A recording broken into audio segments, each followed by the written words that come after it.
A strange twist of fate tonight involving that New York firefighter killed last night and the driver who caused the accident that led to his death. Turns out their lives had intersected before. More on that in a moment. But first, bunting now outside the ladder company where rookie firefighter Steven Pollard had worked. Pollard responding last night to that car accident on the Belt Parkway, falling 50 feet through a 3-foot gap he didn't see. Eyewitness News reporter Josh Einer with the story and the latest. He's live at the firehouse in Canarsie. Josh.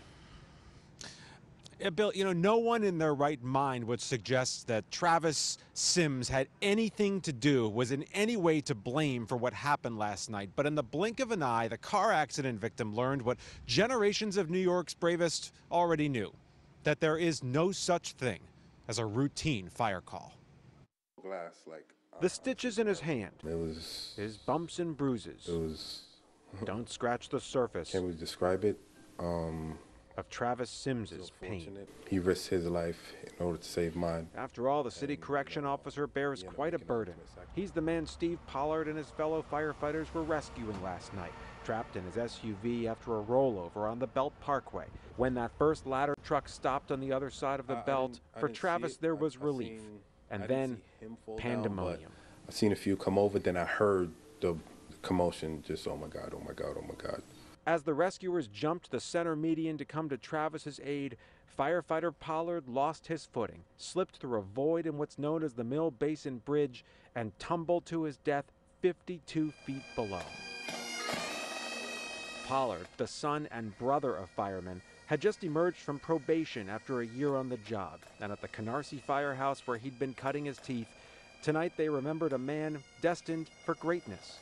He was a good firefighter, was on his way to being a great firefighter. Always came to work happy, always had a smile on his face. He would have been a great leader. But when you answer the call to serve, there's really no time to mourn.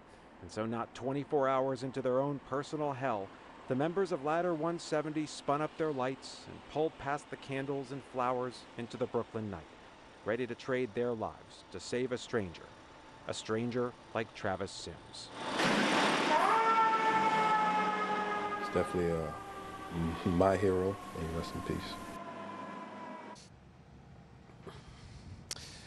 So now it turns out we've learned something fascinating about this story, a postscript, if you will. Both Pollard and Sims were actually not strangers to each other. Before one became a firefighter and the other a correction officer, both worked together on the tarmac at Kennedy Airport for JetBlue Airways. Sims recognized Pollard in his picture after all of this happened and realized he knew him. He plans to attend the funeral so he can thank the Pollard family and the entire FDNY for their enduring sacrifice.